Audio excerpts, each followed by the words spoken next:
Welcome to Michigan Reimagined, a spotlight podcast. And here's your host, Chris Buck. Okay, so as most of you know, on Michigan Reimagined, we discuss a variety of topics, making Michigan an attractive and clean place to live and highlighting great startup companies. Today we get to discuss both. So here to introduce a new Michigan-based company whose mission is to permanently eradicate PFAS risks to human health and ecosystems are the Director of Venture Creation for Spartan Innovations, Brad Fingland, and the co-founder and CEO of Inspired Solutions, Dr. Denise Kay. Welcome to both of you.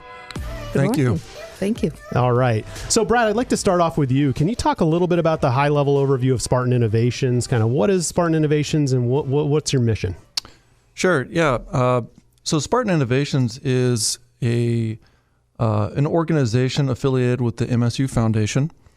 The MSU Foundation is obviously affiliated with the University or Michigan State University. And the focus is on economic development and commercializing technologies within the university.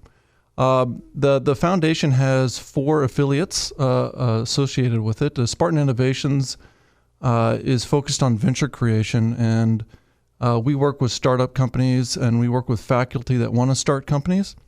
And so within Spartan Innovations, I find myself often having conversations with faculty or researchers that want to start companies. How do you resource it? How do you build business plans? How do you build business models, financials, and things like that? We have 3 other affiliates. 2 of them are venture capital subsidiaries. One is called Red Cedar Ventures, and Red Cedar Ventures focuses on investing pre-seed capital into Michigan State University companies. And so those check sizes range from $10K up to several $100,000, and it really helps faculty start their businesses and other researchers within the ecosystem. And then we have Michigan Rise, which is funded by the state of Michigan, and we manage those funds through Red Cedar Ventures and Michigan Rise. And those funds are available to companies statewide, not just within the Michigan State ecosystem, but also, the UP is available to those funds. And then the last affiliate subsidiary within the MSU Foundation is an organization that deals mostly with real estate. And so that particular organization, if you're an entrepreneur from the university and you're looking for a lab space, or if you're looking for a virtual lab space or just an address, you can come to the MSU Foundation and find those resources, and that's the MSU Foundation. And my role within the Spartan Innovations is to help companies in the formation stage. So pretty early on, oftentimes before they're even companies. Right. Okay. Well, I mean, the university isn't just an education facility, right? I mean, these are thought leaders. The faculty have great ideas, great inventions, great, ways of solving problems. And so the idea of taking that and having someone help incubate or create this infrastructure to help these ideas get out and become, companies is just it seems like a phenomenal resource that as just a person on the planet, I never knew that there was more beyond that. I'm like, oh, it's a university. There are professors and there are students, and then they go about their business. And I know that there's some sort of research component that they're expected to do as faculty, but this whole subculture is really impressive and seems to be, I don't know if it's unique against, for Michigan State University as opposed to other universities around the country, but certainly it seems like a very well-oiled machine and pretty well thought out. It is a unique system that we have here at MSU, and I will say that it's not limited to just faculty, the resources at the MSU Foundation. And so what we've done is we've recently expanded into different regions. Our operating envelope, it focuses on MSU, but it includes high-tech companies, high-growth companies that want to be integral to the region. And so we really try to set up the region for economic success, and we try to really help as much as we can. Yeah. And so how did you get engaged with Dr. Kay or Denise? I'm not sure which to go by, but Denise is fine. Denise, okay. So how did you get connected with Denise and start this process? What kind of resources did you provide her? And then we'll start turning it over to have her tell the story.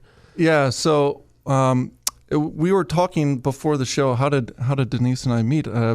I think it might have started passing by one of our facilities on the way to a brewery. Perhaps. I know exactly where that might have been. Yeah. A little place called Dawn Avenue. Yeah. And so I think what we provide to entrepreneurs in the region, I mentioned a lot of different resources, one of them being facilities.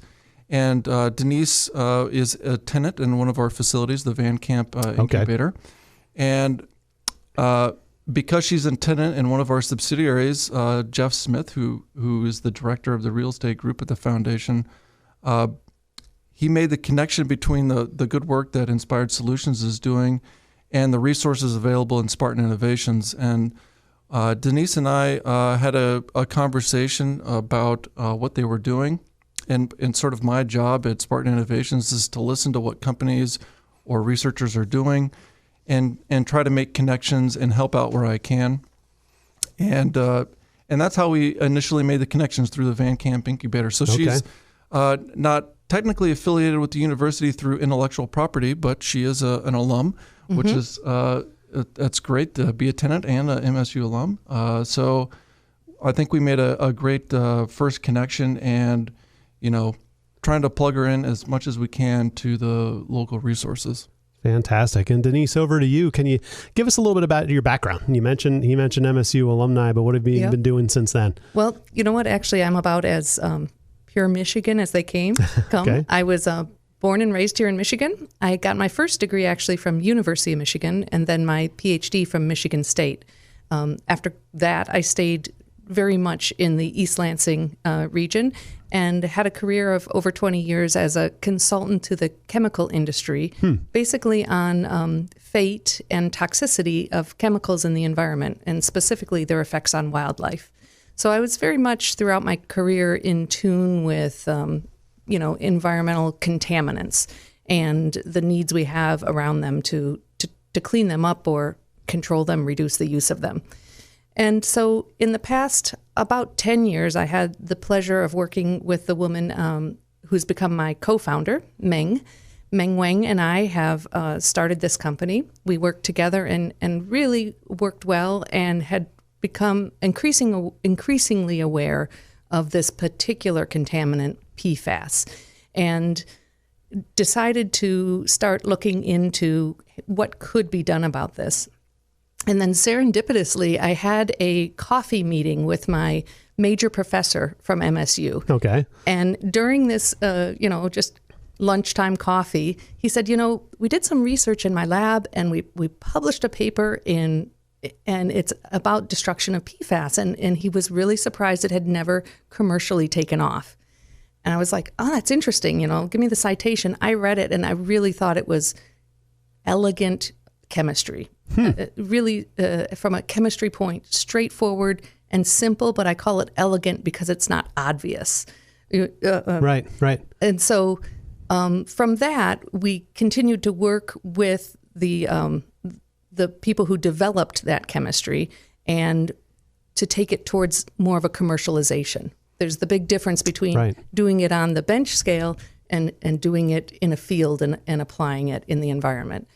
So that's kind of how the path started. And it was only in July this past year, 2001, that Meng and I founded our company. So we've only really been in existence 5, almost 6 months as a firm. Right. To let the listeners know, we're recording this in January 2022, and you started July of 2021. Got it. Okay.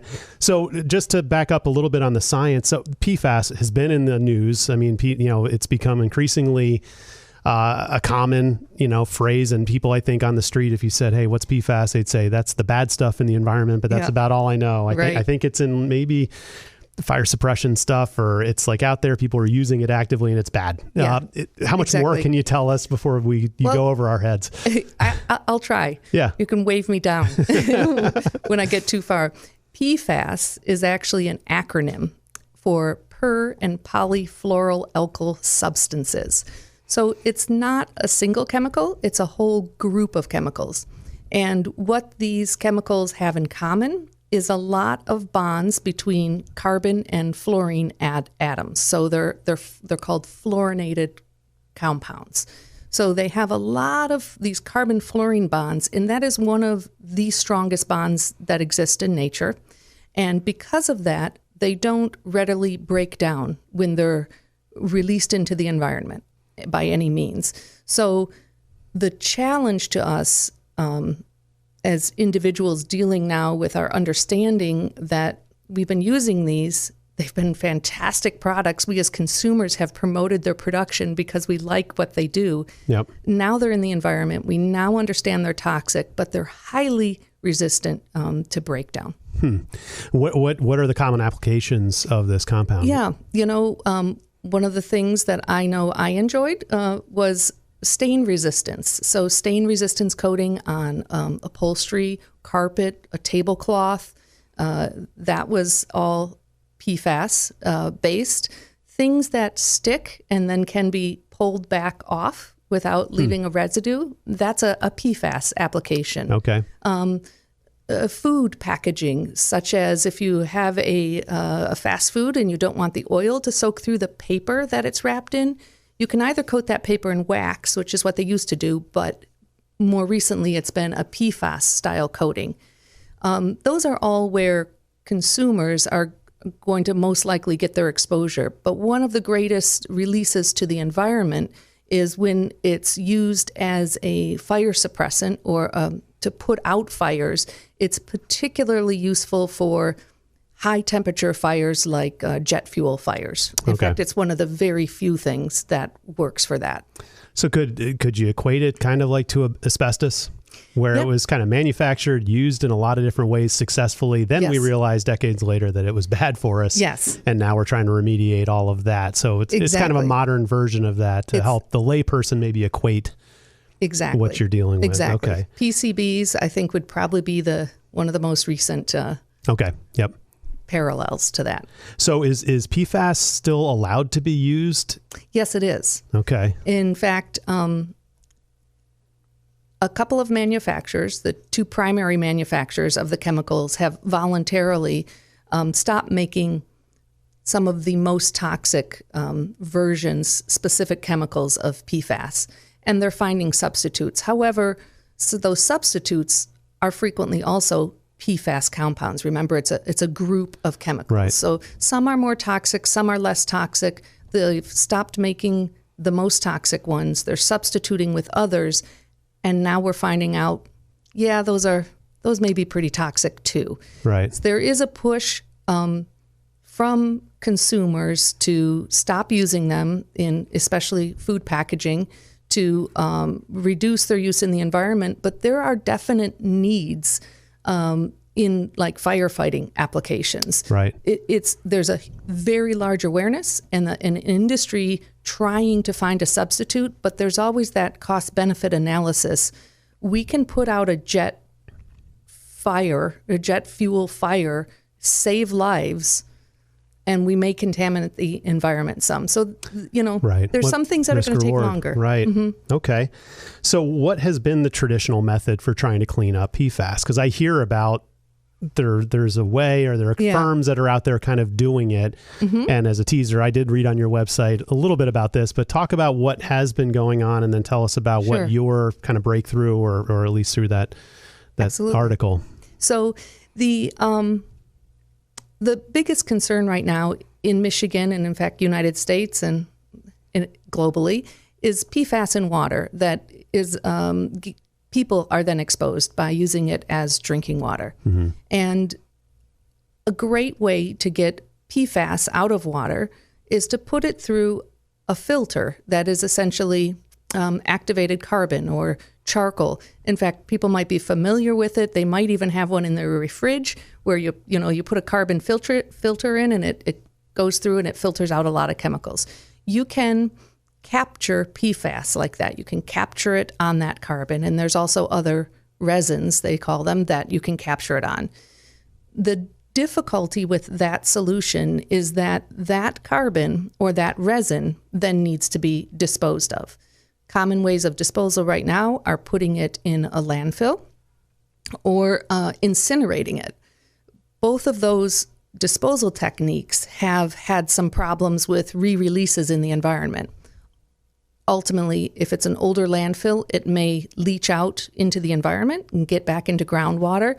And through incineration, it's been questioned, and testing is still being done about whether those PFAS can be completely destroyed through incineration or if we're just aerially dispersing them. So those sort of common techniques and common solutions have those struggles. The chemistry we're working with actually fully destroys the molecule in the water. So if there were a site where fire suppressant was used with PFAS in it to put out a fire, and then you had some body of water that was contaminated, you could put that water through this treatment on the site. The PFAS never leaves the site, and the PFAS would be broken down entirely to water, fluorine, and simple carbon molecules like formic or acetic acid. So that destruction, where we break the cycle of it going back in the environment, is key to our technology. That's fantastic, right? That's Thanks. Revolutionary. Good for you. And obviously you're mid-Michigan based firm, and this is just kind of exploding onto the scene, which is great. So tell me a little bit about what your deliverable is. I mean, are you manufacturing and distributing kind of a product, or are you patenting something that someone else is going to actually, produce and distribute to the end user? Sure. Well, the chemistry already has 2 patents issued for the United States. And what we are doing is we are designing the equipment that this can be implemented in, either on site or in a mobile way. So the chemistry is patented, but it has to be done inside something. Okay. So we're calling this something a PFASigator. And Clever. Yeah, thanks. That's thanks to Meng's son. Got it. Okay. So the PFASigator will be a piece of equipment inside which we can implement the patented chemistry. And it can either be executed as a mobile unit. So if there were a short time use, like the example I gave of a fire suppressant, you could take this, destroy the PFAS in that water, and then the equipment could leave. There'll be other situations where groundwater is being pumped to be used as drinking water, where there will need to be permanent installations. Okay. So same sort of thing, but that would be larger scale and longer term. So you're developing these PFASigators? Yep. Okay, so that's going to be your brands, and Inspired Solutions is going to have units that can be deployed to places that want them, right? Yep. Some will be permanent installations, and some will be temporary, go out, do a cleanup, and bring it back. Yep. Okay. Excellent. All right. So then the end user, so who would call you and say, I need one of these? I mean, it sounds like maybe airports or places, The first to call us, essentially, has been the U.S. federal government, the Department of Defense. If you think about that firefighting example, the Navy and the Air Force both do fire suppressant training with situations like that. And as a result, around many bases, there is groundwater contamination of PFAS. And they are working hard to clean that up so that our military personnel are not exposed to PFAS. And they are on the forefront of looking for a technology that actually destroys it so it doesn't recirculate in the environment. So we expect that to be one of our what we call beachhead markets, is Air Force and Navy bases. We've actually had a client call just yesterday that was municipal drinking water. Okay. So they want to help get it out, but again, not only capture it, but actually destroy it right there on site and make sure they can provide clean drinking water. Other potential clients include chemical industries. They might be using PFAS in what they manufacture. Their wastewater stream will have some PFAS in it. Landfill leachate Landfills are always collecting the leachate that's coming out. Everything that we purchased and are now disposing of from, our carpets, our clothing, our everything is leaching PFAS out of the landfills. So landfill leachate will be. So those are some examples. Wonderful. All right. So what's next steps? I mean, where are you at in this whole process? I mean, do you have a manufacturer that is creating these PFASigators, or is that happening now? And we are in initial discussions with, in fact, tomorrow I'll be meeting with a group that is going to work with us to manufacture the first one for a pilot site. We'll be looking for multiple manufacturers. I think it's better to do that way. We are expecting a very high demand, not only in Michigan. Right. Michigan has been a fantastic state to be at the forefront of dealing with PFAS. We're setting standards in behavior for other states. So it's a great place to be starting this business, and then it'll expand beyond there. So we'll have multiple manufacturers of the PFASigator. Got it. Excellent. So without being too shameless of a plug, how did, from the receiver's standpoint, the communication and the support and everything that you got from the MSU Foundation and Spartan Innovations was huge? Was it as helpful as I've been professing for the last couple of years? It was, because there's a huge difference. Brad talked specifically about helping researchers or faculty at the university. I came from a slightly different position. Meng and I were both consultants to industry, but so we might have had a little more peek around the curtain onto what business is like, but still it's a whole different thing to understand your science, to have your idea, to have the network, but to run a business is completely different. I mean, it's a really steep learning curve there. Right. And so Brad has been a fantastic mentor to us. And there's other groups within Michigan that we've connected to, like Michigan Women Forward and the Small Business Development Center. Right, SBDC. Yep. Yes, SBDC. So it's, in fact, when I started to try to figure out, okay, how am I going to learn how to do all this, and just searching the web and reaching out all of these different places.